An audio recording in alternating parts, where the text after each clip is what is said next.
Hello, today I'm doing a review on the 12-inch Techef wok, and I have not had a wok in a really long time, so I'm excited to test this out.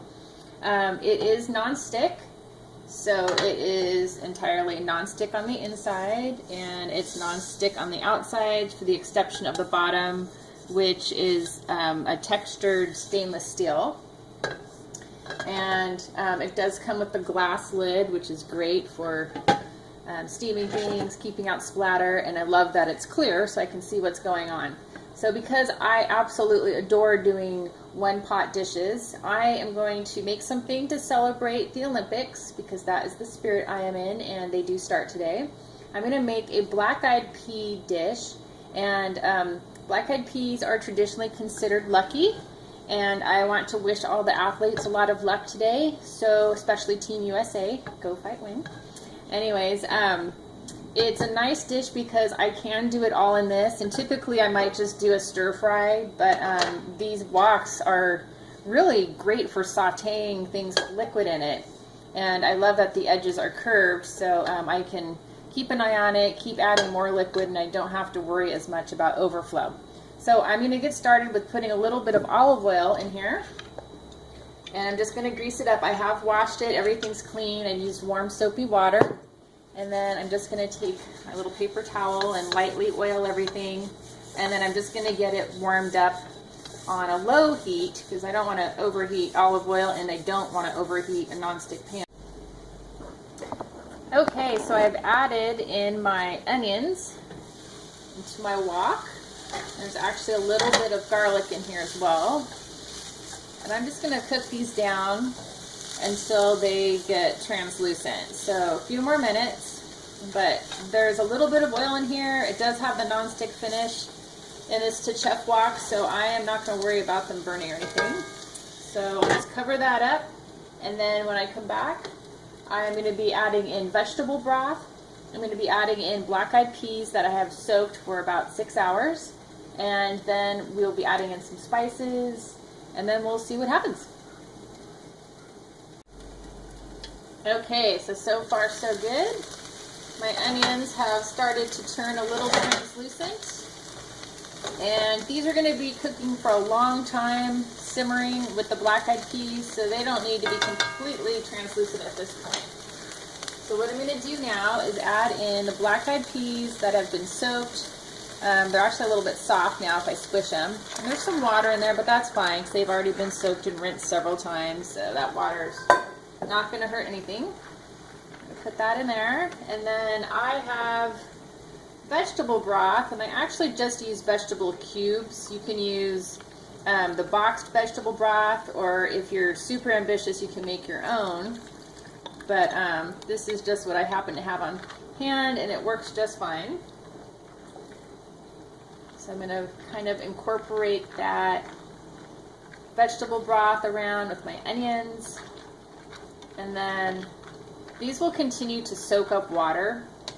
So what I'm going to do is add just a little bit. I like to have some on hand because I'll be checking this as it cooks over the next, oh gosh, 2 hours, because I'm just going to cook it on a really low heat. This is the best way I've found to get some nice flavors in there. And I'm also going to add in a bay leaf and about a teaspoon of allspice. So I'm going to add in 3 bay leaves. I love spices and flavors. So I'm going to do that with the allspice. We're going to cover it again and then let it go. Oh, it smells great already.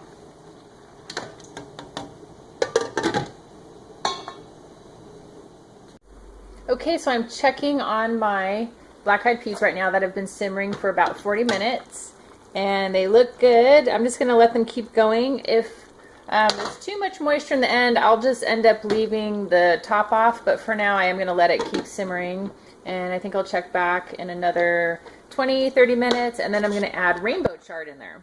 So I'm going to put my heat on real low, and we'll be back.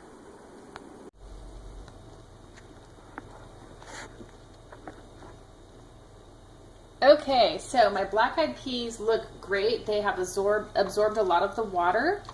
So I'm now going to add my rainbow chard in. It's quite a lot,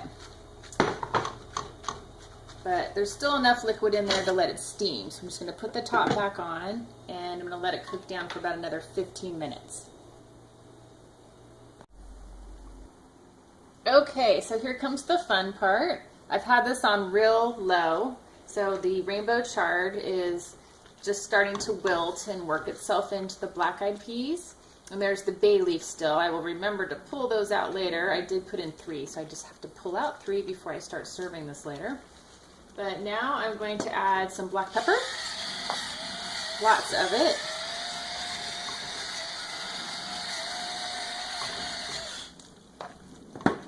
And this pan, this wok has just done great. I can just move things around, nothing is spilling out, and nothing is sticking.